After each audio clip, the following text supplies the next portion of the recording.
Welcome into the Beat Sessions, your place for all things music. I'm your host, Mitchell Weary. Let's lead things off for the week of December 6th with a new record from Lauren Mayberry entitled Vicious Creature. This is the debut solo record for Lauren. The last time we heard from her in the LP format was with her band Chvrches in the 2021 gem Screen Violence, one of my favorite albums from that year. I'm thrilled to talk about this project, but I got to admit that I definitely had mixed feelings when I first read about it. It's certainly exciting to see Lauren branch out on her own, pursuing a solo project. She definitely has the presence, stage presence, the power of a front woman, the talent, all of the variables that you need to make this move and to deliver on it. So was pumped when I threw on the headphones, started listening to this project. There's a lot of music, a lot of the experience sonically that I expected, but you can certainly see where she's maneuvering into different terrain that might not have suited Chvrches. Speaking of them, they're currently on hiatus, and that's where the announcement of this record gave me those mixed feelings because I love that band. I love the way that she fronts that outfit, working with Ian Cook, Martin Doherty, and the future of that band hanging in the balance makes me nervous. I love them. I would love to see them make more music. And apparently there's actually half of a Chvrches record that got shelved. I don't know if we'll ever hear that music. I don't know if it'll ever see the light of day, but it definitely makes sense when, you read interviews with these three and they talk about just needing space. And I think more than anybody, it was Lauren that needed space. I feel like the dynamic that exists there is interesting, and it's one that, not in a negative way. It just requires a lot of patience on all parts. And I feel in reading interviews with Lauren and just seeing her talk about the band dynamic, and I think her feeling a couple of things. I think she feels like lyrically she's speaking out about subjects. She's approaching thematic elements that that feel more of her own than they do for Ian or Martin. And I might disagree with that. I mean, obviously I'm not a fly on the wall. I'm not right in there in the middle of the band dynamics. But I think there's, an overwhelming number of not just fans, but people, if they, read about Lauren, if they read about the work that she does outside of her music, all the philanthropic endeavors that she's involved with, she's just a genuinely good person. And I think that everything that she supports, that she is, active towards, they're all things that any decent human being, male or female, should support. And so I always feel like, that's one of the things with the front person is that their voice, their lyrics, they're part of the song structure. They're part of that instrumentation. And to a certain degree, you have to give your front person the freedom to do their thing, to write about what they want to write about. I'm immediately going to go to Tool. You guys know that I love that band, but I think it's fascinating in the way that, Danny and Justin and Adam, they all come together, they make the music, and then, Maynard does his thing lyrically. They really don't have, as far as that process, any interaction with each other. They kind of just let Maynard do his own thing. Maynard lets the boys do their own thing. So I think giving Chvrches space and allowing that dynamic to just have some breathing room and to flesh out, I think that these guys will come back together revitalized. And, I see a lot of similarities lyrically with Screen Violence that I do with Vicious Creature. I would say the thing about Vicious Creature that is fascinating is it's not plural, right? I think with Screen Violence, there was more of, call it a projection, call it about talking about what we were witnessing, especially during COVID, being on lockdown. Literally living through screens. There's, not just a figurative element to that title.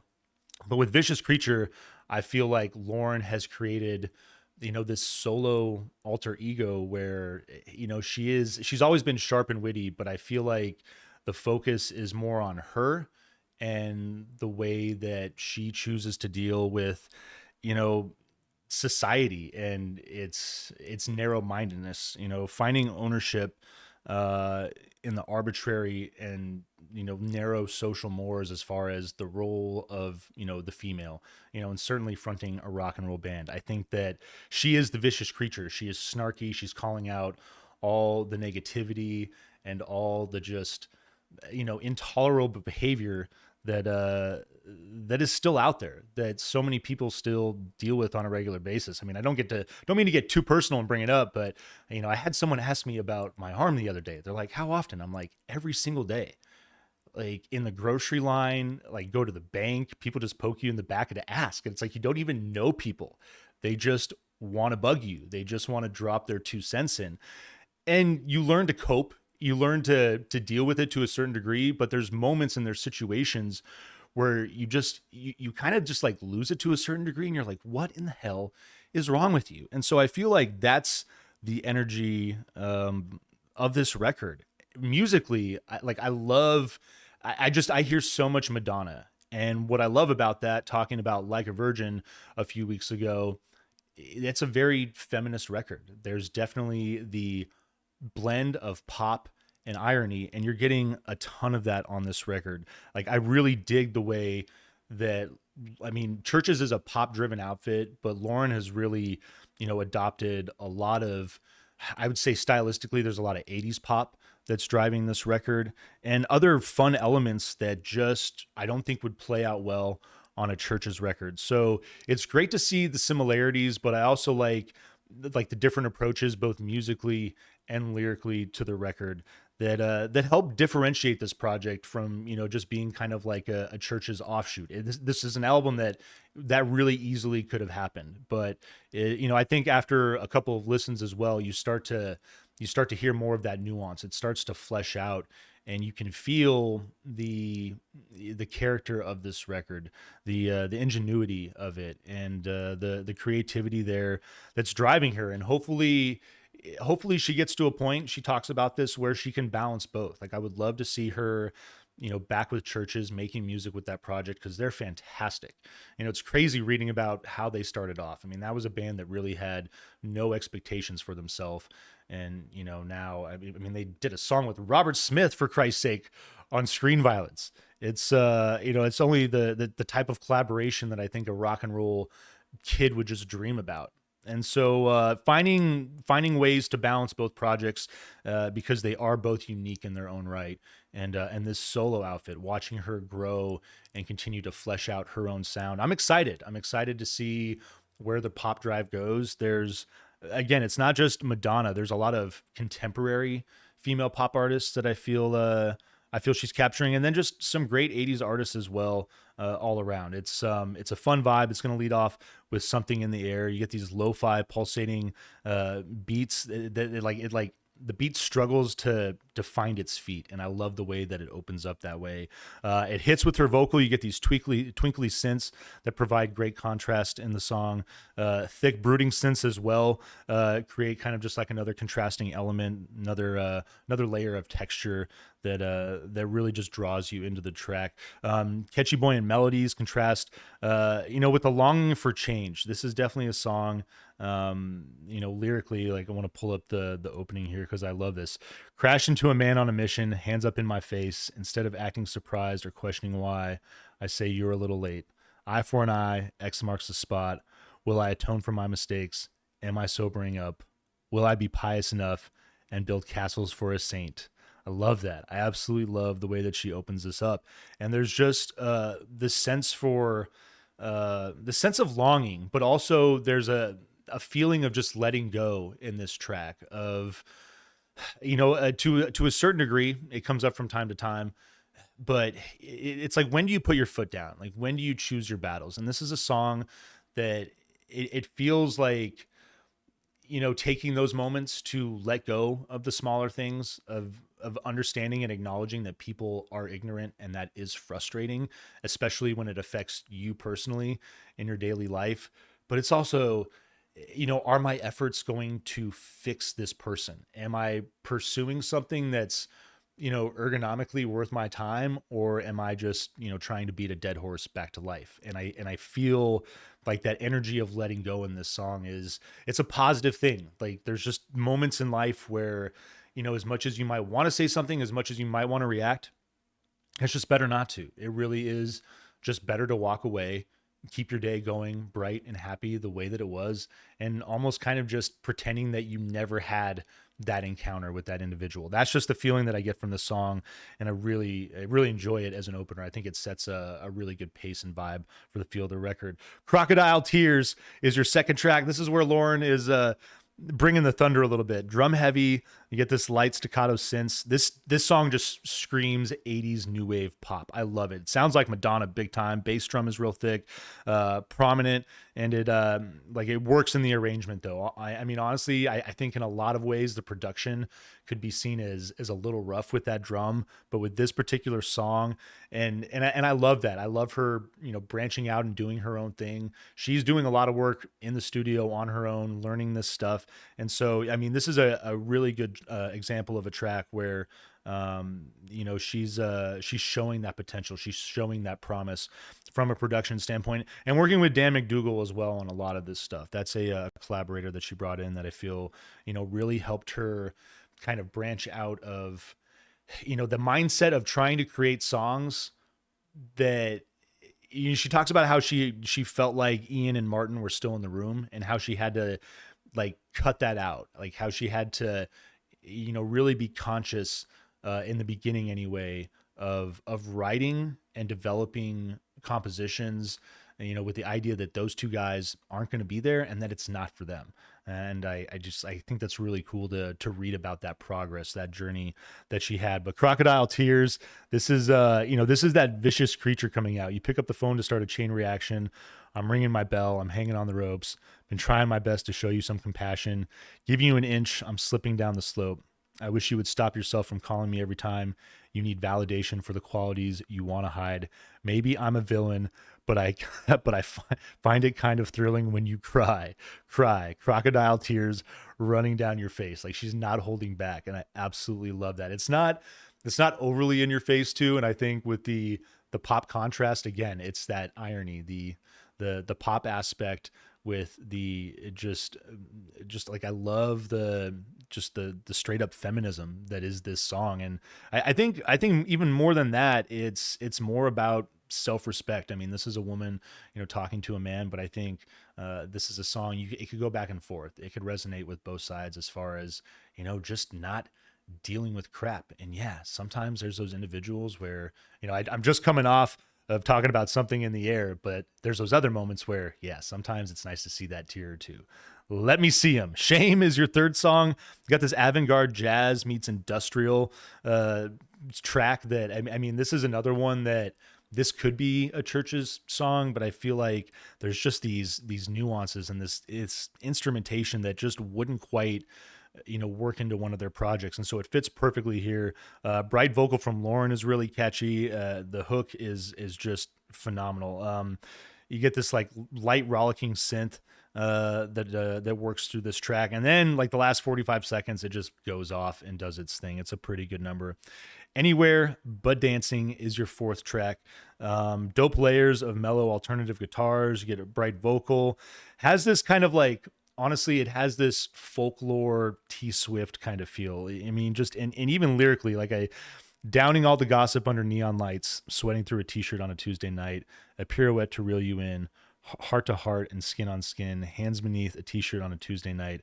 I've been searching for the airs and the graces. There's that vivid imagery that I love. It is folky almost to a certain degree, both sonically and lyrically. It's a great number. Anywhere But Dancing, your fourth song, leads into Punch Drunk.